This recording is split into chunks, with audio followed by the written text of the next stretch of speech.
皆さんこんにちは。Welcome back to Say Japanese Podcast. This is episode 27.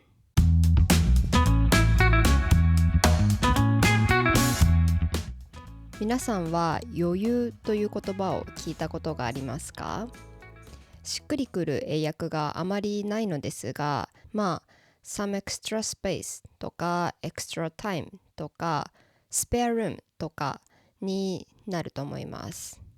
何の余裕かによっても意味は少しずつ変わります。例えば、時間に余裕があるだったら、今ちょっと言ったように、We have plenty of time とか We have time that we can waste とかかな waste a bit で、そんなのは余裕ですとか余裕でできますとかって言ったら、そんなのは簡単です頑張らなくてもできますっていう風になるかな。そして金銭的に余裕があるって言ったら、extra money がある。We have extra money that we can even waste a bit とかになります。こういう風にいろいろな言葉と一緒に余裕っていうのを使えるんですけれども、今回お話ししたいのは、その中でも心の余裕です。でも心の余裕って何でしょうか？ちょっと説明が難しいんですけれども、英語にすると心は英語で mind とか heart なので、心の余裕を英訳すると some extra space in mind とかになりますが、extra space in mind って言ってもピンとこないですよね。逆に心の余裕がない状態というのはすごく忙しくてゆっくりする時間が全然ないとか落ち着かないとかかな。英語で言うと overwhelmed が一番真逆の言葉として合うと思います。いくら言葉で伝えようとしても完全には伝わらないと思うので、今回のエピソードでは心に余裕がある時にしかできないことっていうのをいくつか紹介していきます。なので皆さんも今から挙げていく例を聞きながら、心の余裕というコンセプトを理解していくとともに、自分が最近そういったことをできているのかっていうのをちょっと一つ一つ照らし合わせてみて、最近ちょっと心に余裕がない生活になっているのか、それとも心に余裕がある生活を送れているのか、ぜひ一度振り返る機会になったらいいなと思います。では、早速いきましょう。心に余裕がある時にしかできないこと、一つ目は、友達の誕生日を祝うです。そもそもこれは友達の誕生日はすごく大切なので絶対に祝いますっていう価値観の人もいるし、あったら祝うけど、昔の友達とかだったらもう連絡しないとかいう価値観の違いもあると思うんですけれども、例えば昔からの友達で今はなかなか会えないけど、でも1年に1回は誕生日の時に連絡したいっていうタイプの友達とか皆さんも何人かいると思うんですけれども、この友達の誕生日を祝うってものすごく自分の生活が忙しくてもういっぱいいっぱいっていう時ってなかなかできないですよね。それは単純に忘れてしまうっていうのもありますし、もし覚えていたとしても朝に気づいてちょっともう今忙しいから後でやろうと思ったらもう一日経っちゃって、でその後ちょっともう遅くなっちゃったけどまだいいかなとか考え始めたら今度もう考えるのが嫌になっちゃってとかで、そういうストレスが溜まってる時って、じゃあいざ連絡しようと思っても何言おうかとかで逆にストレスになってしまったり、あとは祝ってみてで返信が来たけどその後じゃあついでにご飯行こうとかなって、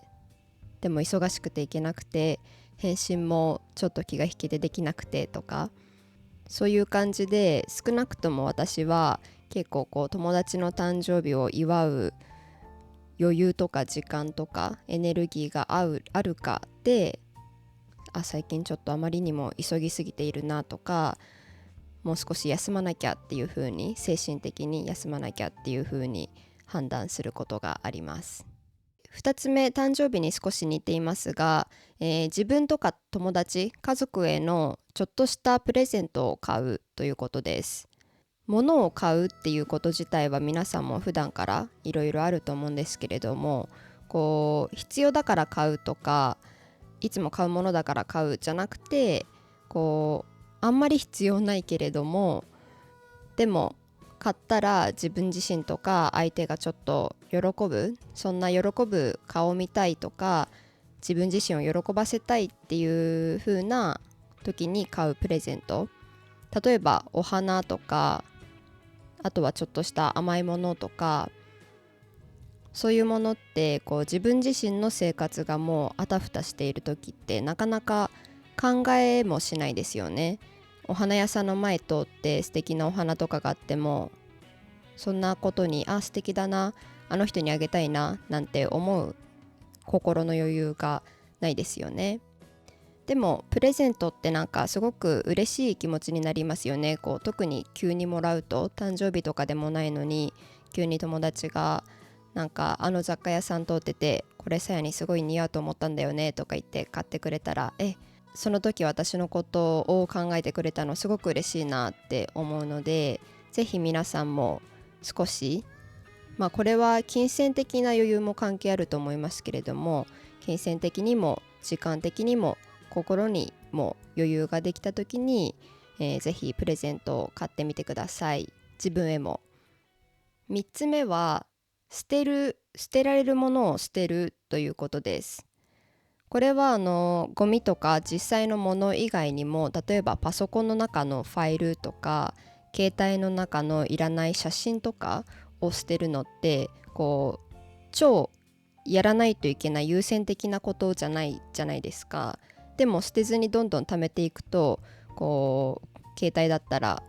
容量がいっぱいになってしまったり、パソコンだったら他のものに紛れて必要なファイルが探しにくくなってしまったりで、もしクローゼットだったらいらない洋服とか絶対使わないでしょみたいなガラクタがどんどん増えていって、心もだんだんごちゃごちゃしてきますよね。でもその捨てるっていう行為自体がすごくやらないといけないことじゃないからこそ、つい後回しになっちゃいますよね。4つ目は朝ごはんです。これは朝ごはん毎日毎日食べますっていう人はもう習慣になっていると思うんですけれども、私の場合は結構食べたり食べなかったりする。で、忙しい時ってもう朝起きてすぐに仕事 しなきゃってなってしまうので、なかなか朝ごはんを食べる時間がないというか、本当は時間があるんだけれども、もう起きた瞬間からこれやんなきゃあれやんなきゃって思ってるからこそ、今食べるのは時間の無駄って思ってしまうんですね。って思うような日がもし 1,2 週間続いたら、ちょっとあまりにも急ぎすぎているっていう風に、気づいて、お腹空いていなくてももうコーヒー一杯だけとかでもいいので、ちゃんと朝起きて仕事するまでに少し時間を取る、気持ちを一回リセットさせるとか、自分がどういう風にその日感じているのかとかをちゃんと確認する時間を、皆さんも取るようにしましょう。5つ目かな、ちょっともう何個言ったか忘れたんですけれども、これは誕生日を祝うにも似てるんですけれども、遠くに住んでいる友達とか親戚にメッセージを送るということです。メッセージと言ってもなんか元気とか最近どう、あとはなんかいとこが入学式があったとか、誰かが就職したとかだったらそれをお祝いしてあげるとか、これも時間的にも忙しかったらなかなかサボってしまいますし、精神的にも自分の生活がいっぱいいっぱいだと他人の生活がどうかなんてちょっと忘れてしまいますよね。でもそういうふうに小さな心がけとか小さなケアを怠っていると、だんだん関係も薄れてしまっていったり、大切な人とか大切な家族なのに、会話がどんどん少なくなってしまっていたりするので、ぜひやりたいなと思うんですけれども、もう余裕のない時って一旦それを送っっても今度じゃあ返信返ってきたらその返信にまた返信するまで5日間ぐらいかかってしまったり、本当に忙しい時はね。でなんかそういう元気とかいう時って会話が長くなるか、それともすごく表面的な会話になっちゃいますよね。なんか元気って言われて、最近ちょっとすごく落ち込んでてとか言えないじゃないですか。だからみんなそう最近、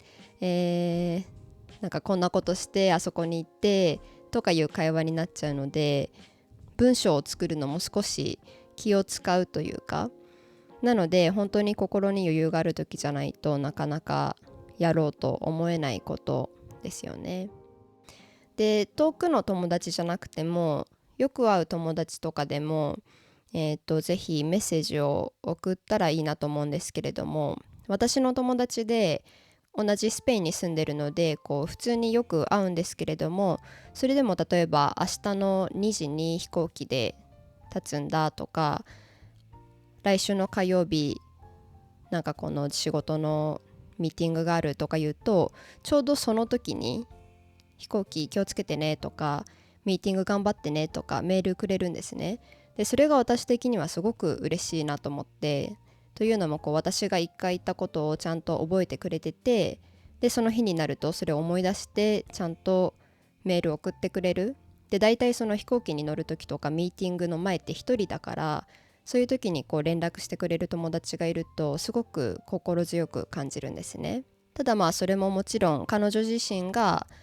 仕事が忙しいとか旅行中とかで忙しい時はできないですから、なんかそれを見て私も自分が心に余裕がある時はなるべくメッセージを送るようにしたいなと思いました。次は、旅行や遊びを計画するということなんですけれども、これ計画と言ってもただ単にこの日行こうとかこれ予約するだけじゃなくて、なんかそのレストランに行くとしたらそのレストランがどんなところなのかちょっと調べてみるとか、旅行に行くならどんな観光地があるのか、他の人がどんなブログを書いているのかとかを読んだり見たりするということです。多分すごい忙しい人とかでも旅行とかは行けますよね。もうむしろ忙しい人の方がこう旅行行って気分晴らそうっていう風にすぐに飛行機を買ったりするかもしれないんですけれども、でもそれだけじゃなくてちょっと事前に調べてみたり、事前にこうどんなことしようかな、あんなことしたいなとか考える時間があるっていうのは、少し時間とか心に余裕がある人じゃないとできないのかなと思います。次がもう本当に自分への愛だと思うんですけれども、健康診断とか定期検診を受けに行くということです。もしこう会社とか政府で決められているものがあったらそれは必ず行くと思うんですけれども、例えば決められていない定期検診、歯の定期検診とかかな。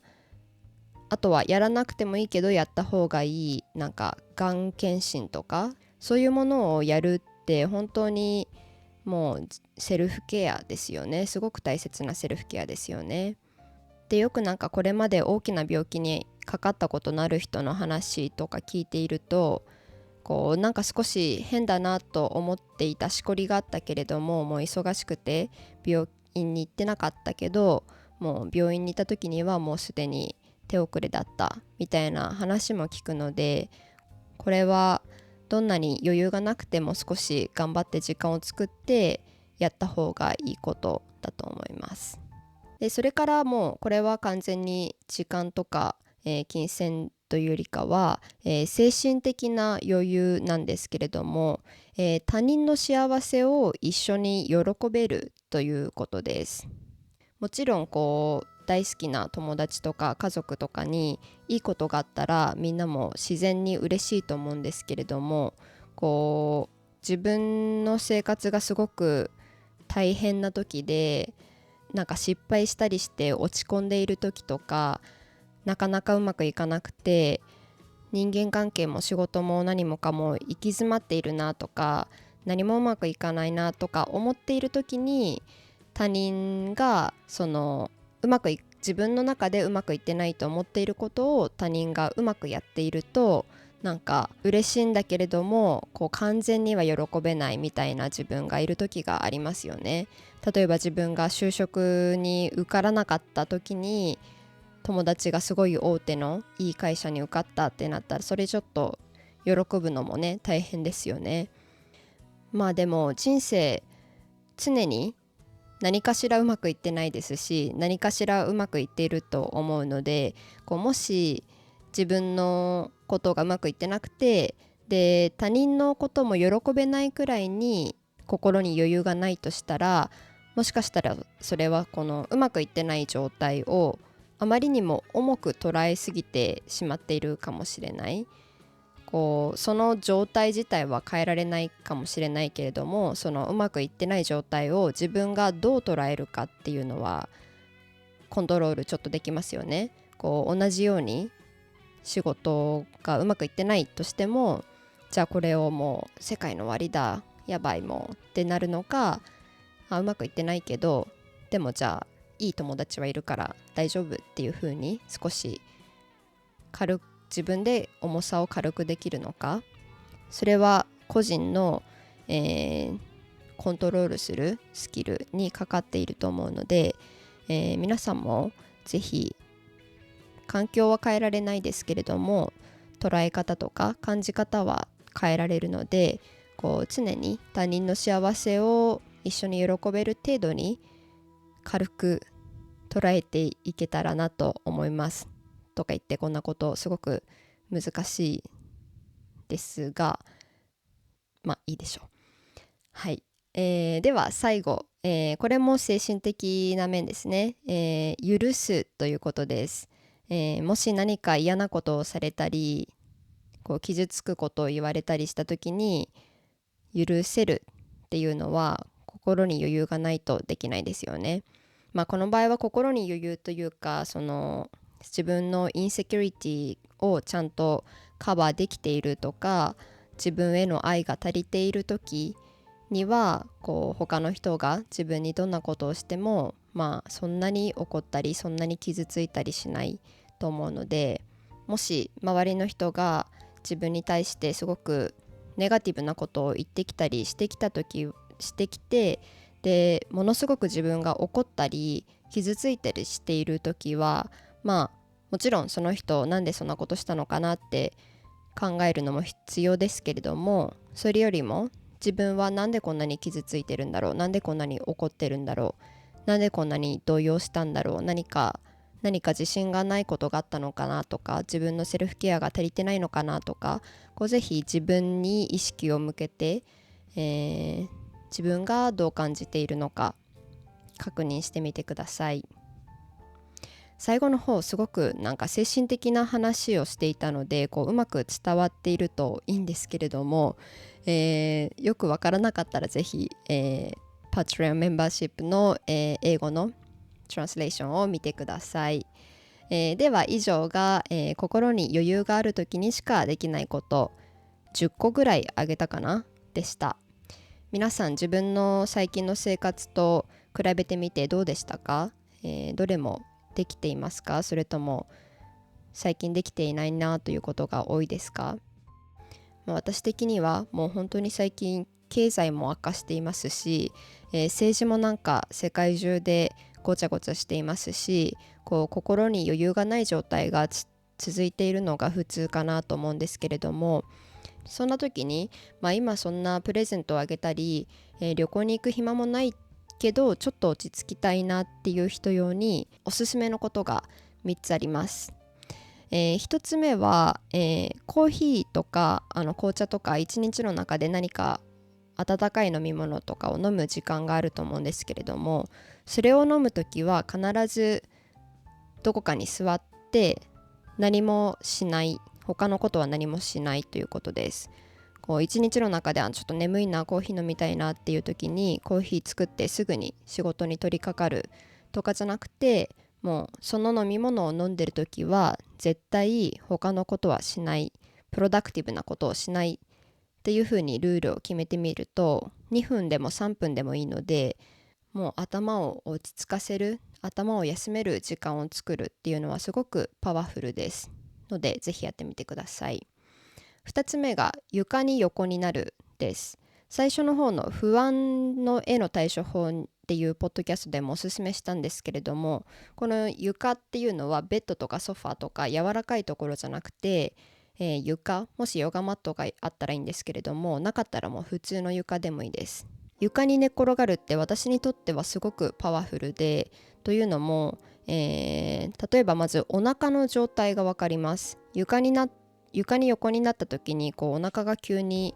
動き始めて、なんか今日張ってるな、ガスが多いなとか、ちょっと食べ過ぎたかなとか、ここが痛いなとか触ってみると結構分かったりするので、